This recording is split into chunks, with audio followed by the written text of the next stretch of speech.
La vraie vie, c'est oser entreprendre. B2B avec Groupe Mutuel. B2B, en partenariat avec la GFI. Retrouvez chaque semaine une personnalité romande, monde de l'économie, portrait, entrepreneur et innovation. Rencontre avec les femmes et les hommes qui font la Suisse romande. B2B.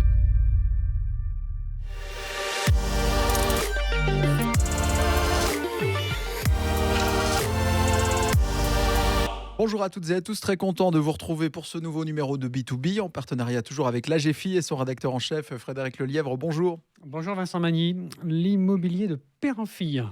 Nous pourrions presque présenter notre invitée ainsi, associée et directrice de l'agence Moser-Vernet à Genève. Nous la recevons alors que le marché de l'immobilier entre peut-être dans une phase de correction. En tout cas, nombre de professionnels s'interrogent sur l'avenir de ce marché qui n'avait pas connu la crise depuis des années. Sophie Mitzke-Moser, bienvenue dans B2B. Merci beaucoup pour votre invitation. Merci d'être avec nous pour commencer cette émission Portrait.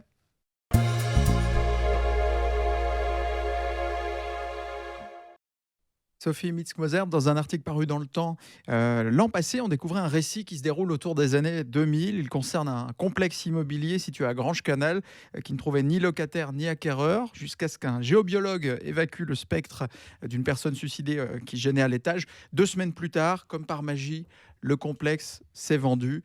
Et c'est ainsi qu'a démarré une collaboration entre la régie Moser-Vernet, via votre père, François Moser, et ce géobiologue. Vous croyez aux fantômes, Sophie Mitzke-Moser ?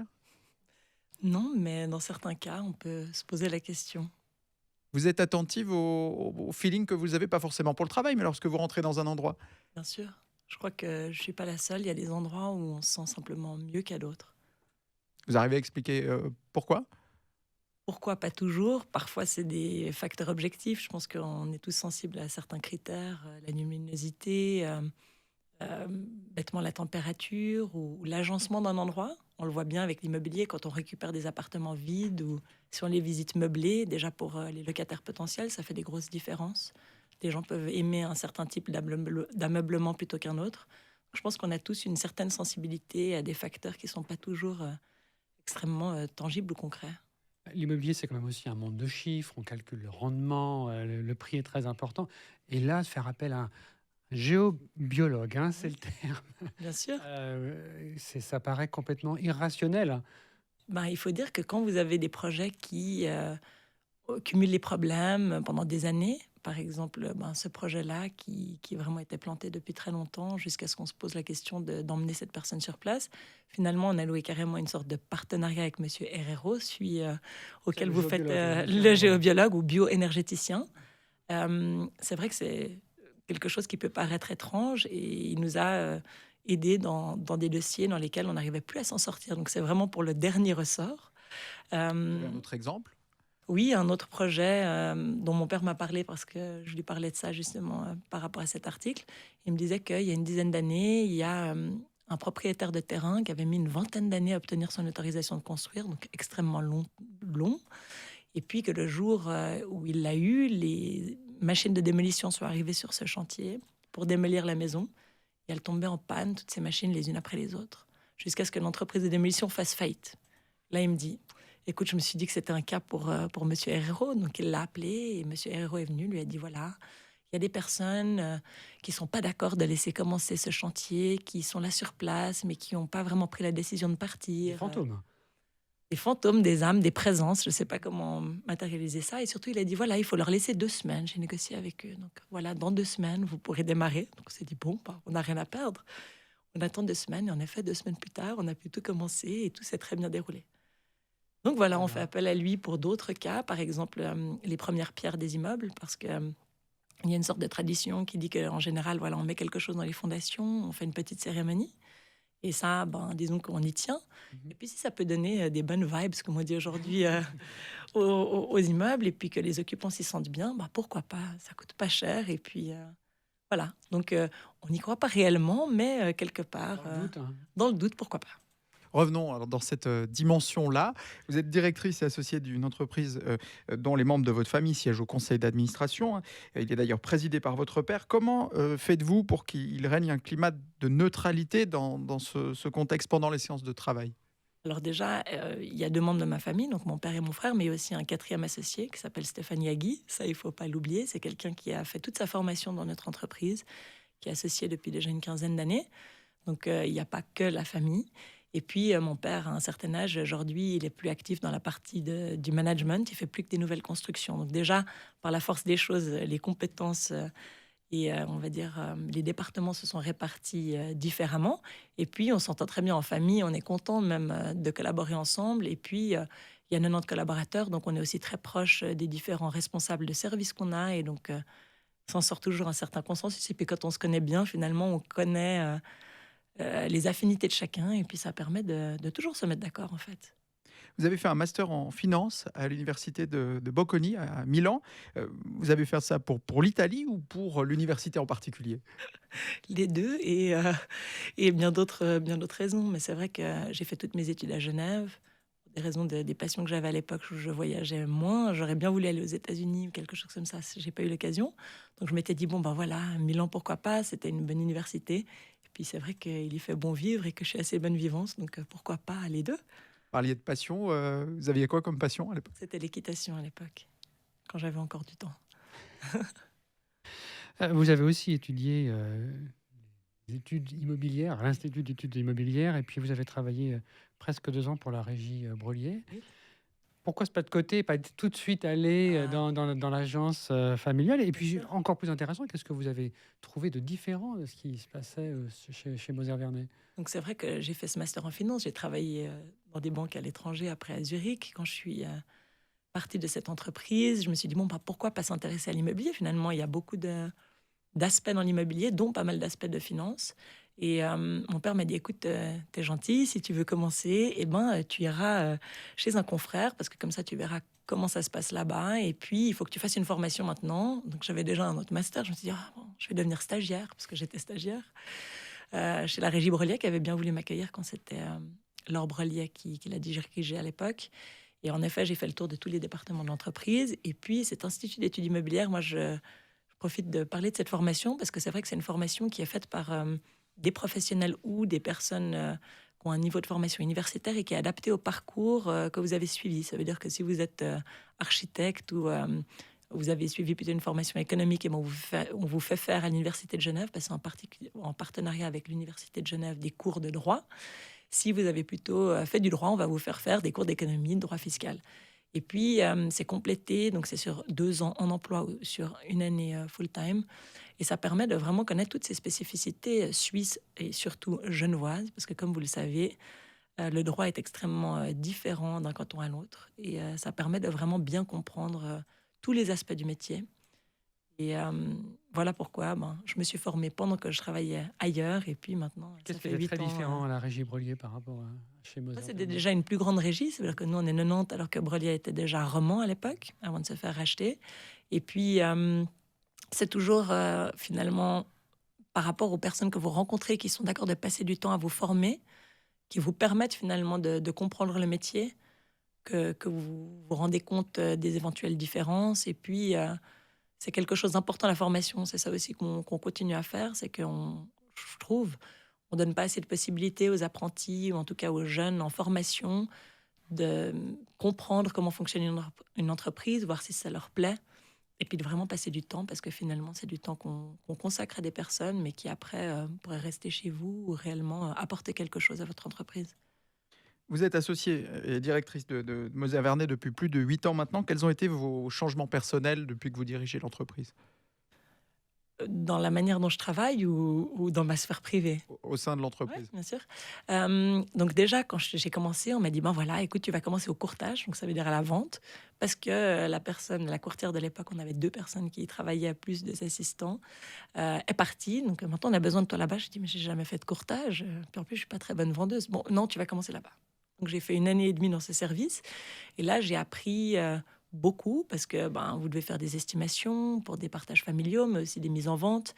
Il y a nous, par rapport à notre courtage, qui est, on va dire, de taille moyenne pour une régie, vous devez traiter tout type de dossiers, donc des appartements et des studios à 500 000 francs dans certains quartiers, des objets de prestige dans d'autres, des maisons individuelles, du neuf, de la seconde main, comme on va l'appeler. Et il faut jongler, il faut être extrêmement disponible. Et puis les clients qui vous donnent leur objet à vendre attendent beaucoup de feedback. Et puis ça permet de rencontrer énormément de gens. Donc, pour ce point de vue-là, c'est très intéressant. Mais c'est pas non plus forcément facile de vendre quelque chose qui a souvent forcément des défauts. Il faut négocier. Et puis pour les personnes qui font des acquisitions et même qui les vendent, c'est extrêmement important. Je veux dire, pour nous tous, dans notre vie, on ne fait pas énormément d'acquisitions et de reventes immobilières. Donc il faut se rendre compte de l'importance que ça a pour tout un chacun. Donc j'ai commencé comme ceci. Et puis après, quand mon frère nous a rejoints, on est passé les deux associés. Donc lui vient du domaine bancaire. On s'est réparti les différents services de l'entreprise pour lesquels on n'a pas de responsable de service, parce que dans beaucoup de PME, c'est ça, la problématique qui se pose, c'est que nous, on a un chef pour tout ce qui est partie travaux, on fait une responsable et un responsable pour 2 départements, la partie comptabilité, la gérance administrative, mais tout le reste, on pense au RH, à l'IT, à la vente, aux locations de bureaux, aux copropriétés. Ben voilà, il vous Vous avez faut... opéré des changements. Exactement, on a opéré des changements, donc on a réorganisé les équipes, on a rajeuni certaines équipes, mais surtout ce qu'on a fait, qui est assez intéressant pour l'immobilier, c'est que on a digitalisé, parce que c'est un secteur qui est extrêmement en retard dans la partie de la digitalisation. On pourrait en parler longuement, mais c'est vrai que toutes les régies sont confrontées à ça. Il y a aussi une pression sur les marges qui fait que vous êtes aussi obligé d'informatiser un certain nombre de processus. Exactement. Aussi pouvoir donner de la flexibilité aux collaborateurs pour travailler de la maison. Et puis, il y a un autre phénomène qu'on a tous vu dans l'immobilier, c'est que les institutionnels ont racheté énormément d'immeubles de privés. À l'époque, vous aviez 90% de clientèle privée qui avait des immeubles et 10% de caisses de pension, assurance. Aujourd'hui, c'est plus de 50% les institutionnels et 50% de privés. Donc, on a créé des services ad hoc qui s'occupent uniquement des institutionnels. Vous êtes très occupée, mais vous trouvez quand même le temps encore d'être administratrice aussi de quelques entreprises, les Ports Francs à Genève, aussi la Banque Raiffeisen et ça, la région Genève-Rhône. Comment avez-vous choisi ces mandats? Alors, j'ai de la chance qu'on m'ait choisi. Je ne les ai pas choisis, on m'a proposé. Pour les Ports Francs, il y a beaucoup de sièges du conseil d'administration qui sont proposés par le conseil d'État directement, qui nomme les membres du conseil. Et puis, je pense qu'on a tous besoin de voir autre chose que son secteur et son entreprise pour le bénéfice de tous. Donc, c'est des mandats qui prennent du temps. Et puis, je ne veux pas non plus devenir administratif professionnel comme certaines personnes. Mais c'est vrai qu'on voit énormément de choses. Les Ports Francs, finalement, c'est une grande régie. C'est quelque chose qui est, on pense, un peu secret comme ça à Genève. Et c'est vrai que... Un peu secret, tout de même. C'est un peu secret, et en même temps, ça l'est pas tant que ça. C'est aussi un peu un mythe. Et c'est intéressant de voir comment ça se passe dans ce secteur au Port Franc. Qu'est-ce que les Ports Francs stockent? Et surtout qu'on pense souvent que le Port Franc est lié à du stockage qu'on va appeler sous-douane, c'est-à-dire franc de TVA, pour des systèmes temporaires avant une importation définitive, alors que le Port Franc fait en fait du hors-douane, c'est-à-dire du stockage de extrêmement divers objets. Ça va de terrasses de restaurateurs pour du matériel à des objets beaucoup plus coûteux, de l'art. Mais c'est vrai que voilà, il y a cette partie qui ressemble plus au travail d'une régie immobilière qui m'intéressait. Et puis la Raiffeisen, parce que finalement les régies collaborent énormément avec les banques de la place, que la Raiffeisen a des valeurs coopératives que je trouve extrêmement intéressantes et qu'on ne se rend pas forcément compte, mais à Genève et en Suisse, il y a énormément de Raiffeisen. Et par exemple, à Genève, il y a plusieurs Raiffeisen et on ne le sait pas forcément. Voilà. Avant de passer à la deuxième partie de l'émission, un mot de la restauration aussi. Vous étiez cofondatrice et copropriétaire du café-restaurant Paradiso, situé à Genève, à la rue des Bains. Quel a été votre rôle dans la création de cet endroit? C'est moi qui ai eu cette idée. Finalement, je disais à mon frère en revenant de Milan et de l'étranger, mais à Genève, il ne se passe pas du tout assez de choses. Et beaucoup de gens sont motivés pour y voir pousser des nouveaux concepts, y boire des bons cafés, parce que le motto, c'était surtout où est-ce qu'on va pouvoir boire un bon café à Genève. Et c'était le début de cette, on va dire, mode des specialty coffees, de tout ce qui est barista. Et puis, c'était le fruit de différentes rencontres, le fait qu'on avait cette arcade à relouer pour laquelle on n'avait pas forcément trouvé de locataire. On se disait toujours, mais elle est géniale, c'était une ancienne blanchisserie. Et puis, c'est un quartier sympa, ça bouge, il y a les galeries d'art, et aussi tout ce qui est radio et télévision. Donc, c'est moi qui ai monté cette équipe. Et puis, vu que je suis passionnée de tout ce qui est art de vivre, et mon frère aussi, on s'est dit, mais qu'est-ce qu'on pourrait proposer? Et puis, de fil en aiguille, on s'est bien entouré. Ça a été une aventure humaine qui a duré 3 ans. Et donc, j'ai dû, à regret, me défaire, mais voilà. Par manque de temps? Par manque de temps, et puis c'est vrai qu'il faut trouver la motivation, bien s'entourer. la restauration, et c'est un métier extrêmement difficile. Et c'est vrai que c'est un métier de passionné. Et quand on n'a plus forcément le feu sacré, ben, je crois qu'il faut savoir s'arrêter.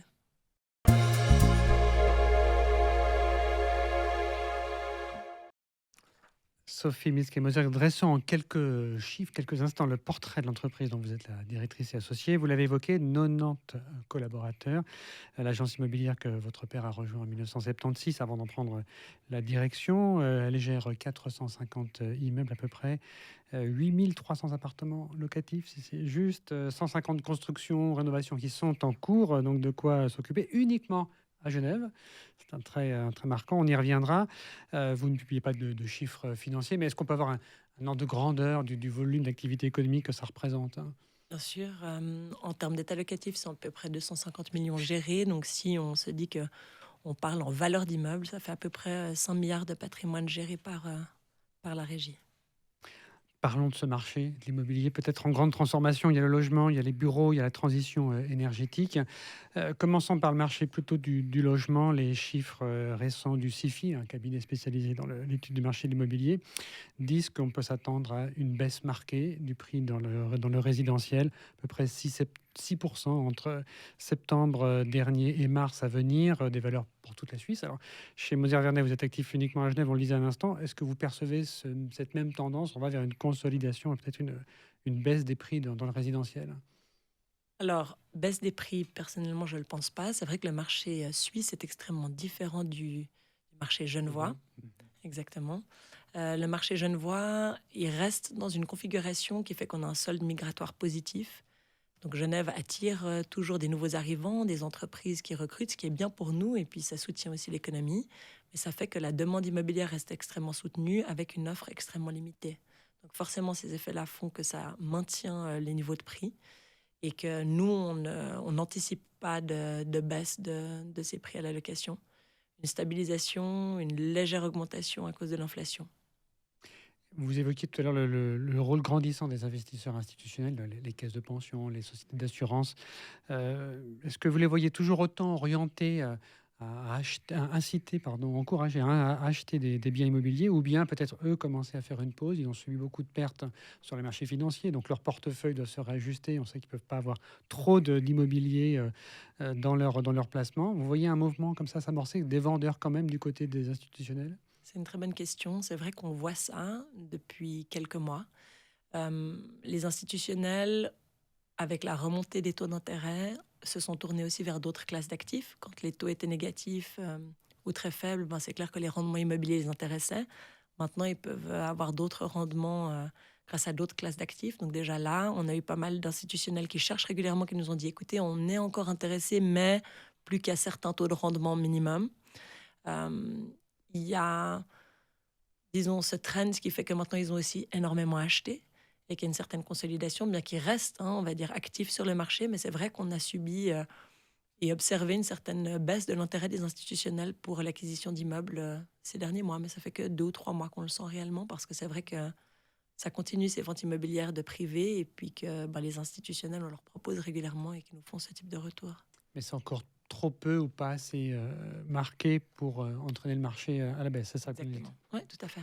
Autre sujet lié au résidentiel, ce sont les loyers. Alors, il y a d'un côté l'inflation, de l'autre les taux d'intérêt, vous l'évoquez, qui remontent. Est-ce que les loyers vous voyez le cours des loyers remonter dans les mois ou l'année à venir, en 2023? Bien sûr, je les vois en tout cas s'adapter un petit peu à la hausse de l'inflation, enfin avec l'ISPC. C'est vrai que beaucoup de baux sont indexés. Ça veut dire que les clients institutionnels en particulier appliquent les indexations.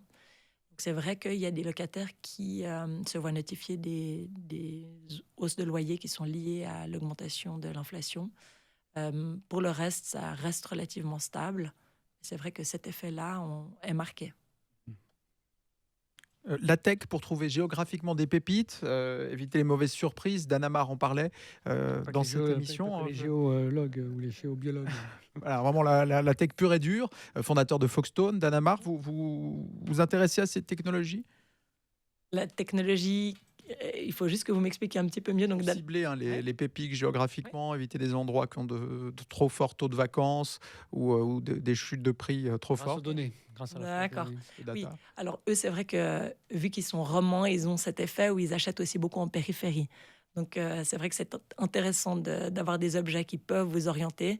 Maintenant, l'agrégation des données de, je ne sais À pas Genève, pas exactement quel d'intérêt. objet. Non, bah, c'est vrai qu'en périphérie de Genève, il y a différentes zones qui sont assez intéressantes et puis plus ou moins, parce que vous savez comme moi qu'il y a certaines micro-locations, ça veut dire qu'au sein d'un quartier, il y a aussi des zones qui sont plus ou moins prisées. Je pense qu'on a tous en tête certaines zones des eaux vives dans lesquelles on préférerait habiter plutôt que d'autres. Donc on aime bien aller dans des bars, mais on n'a pas envie d'habiter en dessus d'un bar. Qu'il y a des nuisances sonores qui sont liées au trafic aérien, aux routes, aux trains. Mais pas besoin de la tech pour le savoir finalement. Non, je pense que ça peut être un outil parce que ça agrège certaines données. Donc pour tout un chacun peut-être, mais je pense que pour les professionnels ou les personnes qui ont un avis tranché sur la question, pas forcément. Nous avons parlé du résidentiel, mais parlons aussi de l'immobilier de bureau. C'est un marché qui était aussi appelé à se transformer profondément après la pandémie, où on pensait que tout le monde resterait en télétravail. Mais pourtant, les surfaces de bureaux connaissent une belle embellie. C'est Crédit Suisse qui le dit dans une étude récente, parce que le marché de l'emploi, lui, est très soutenu. Qu'est-ce que vous constatez dans les habitudes d'utilisation des bureaux à Genève ? Oui, c'est intéressant. C'est vrai que nous, on s'était posé la question à la régie, comment est-ce que ça va évoluer? Tous ces gens qui commencent à faire du télétravail, on a tous des collègues qui nous disent « Ah, mais c'est génial, je passe la moitié de la semaine à la maison. » Enfin, ça a énormément changé. Et ce qu'on a vu, c'est qu'étonnamment, peu de locataires commerciaux nous ont dit « Ben voilà, j'aimerais réduire ma surface, j'aimerais diviser, je vais sous-louer à quelqu'un. » Non, ils ont plutôt transformé une partie des espaces libérés par les places de travail des collaborateurs qui étaient en home Alors, office. c'est bien moins de collaborateurs à venir. Exactement. Qu'est-ce qu'ils font des surfaces Alors, ils font vacantes des surfaces d'échange, des cafétérias un peu plus sympas, bien aménagées, des tables d'hôtes, parce que parfois, il y en a qui cuisinent et puis qui font des soirées. Ils mettent des tireuses à bière pour ceux qui aiment bien rester boire un verre après le bureau.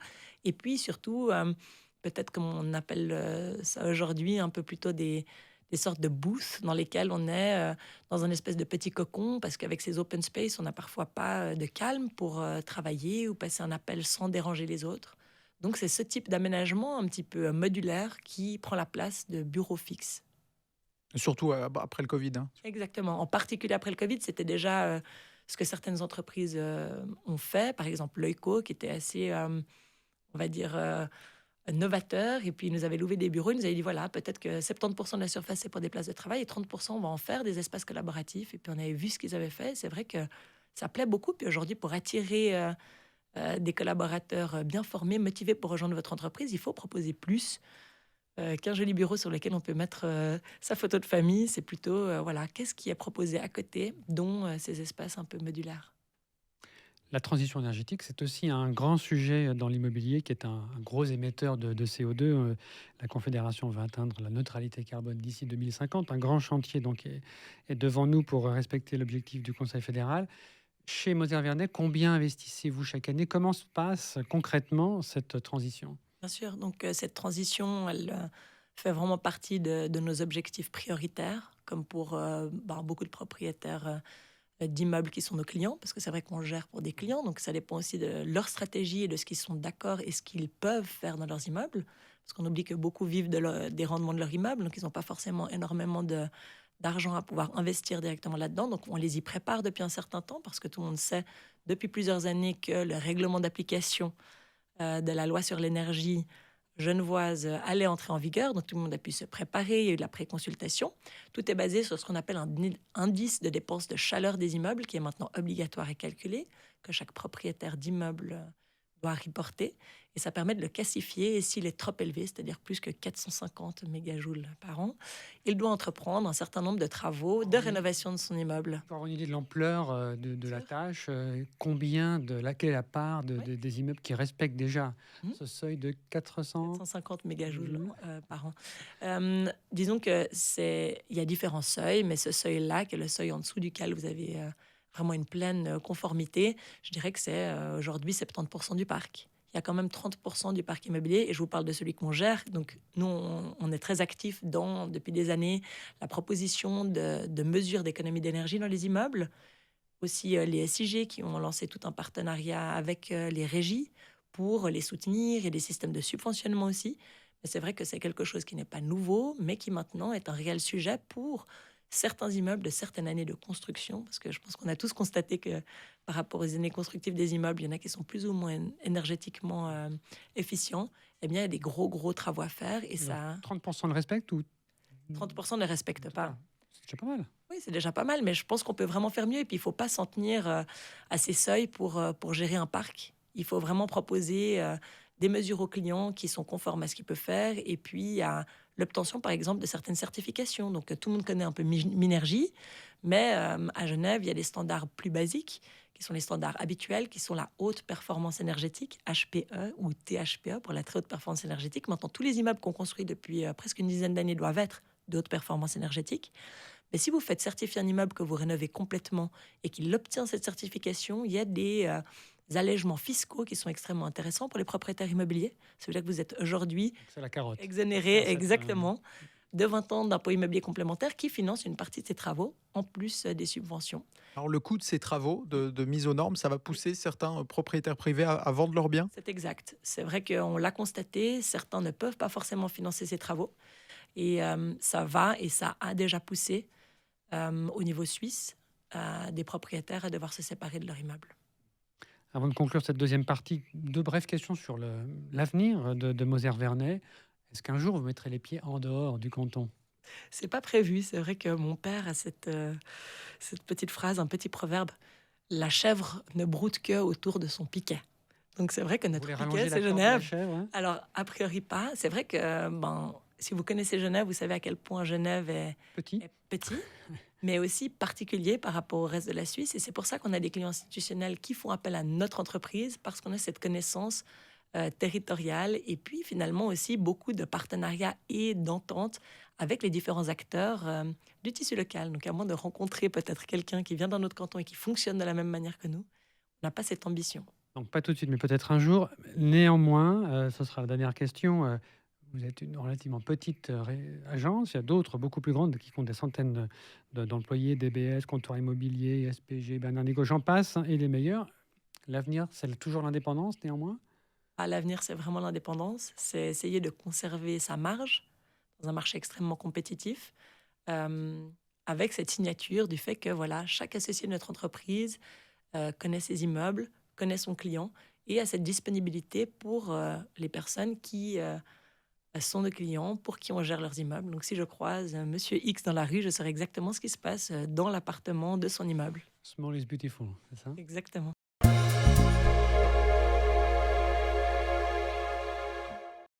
Et pour terminer cette émission, Sophie Milsk-Moser, on va finir avec un « Êtes-vous plutôt ?» Jardin ou terrasse? Jardin. À Genève, mobilité individuelle, transport en commun?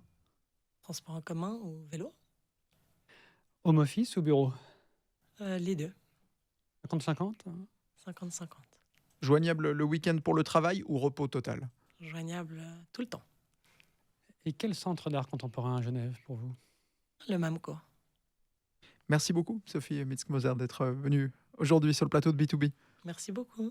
Merci Frédéric Lelièvre. Merci Vincent Magny. On va se retrouver la semaine prochaine pour partir à la rencontre de nouvelles entrepreneuses et entrepreneurs en Suisse romande. Portez-vous bien d'ici là et à bientôt. B2B, en partenariat avec la GFI. Retrouvez chaque semaine une personnalité romande, monde de l'économie, portrait, entrepreneur et innovation. Rencontre avec les femmes et les hommes qui font la Suisse romande. B2B. C'était B2B avec Groupe Mutuel, l'assureur des entreprises et des indépendants.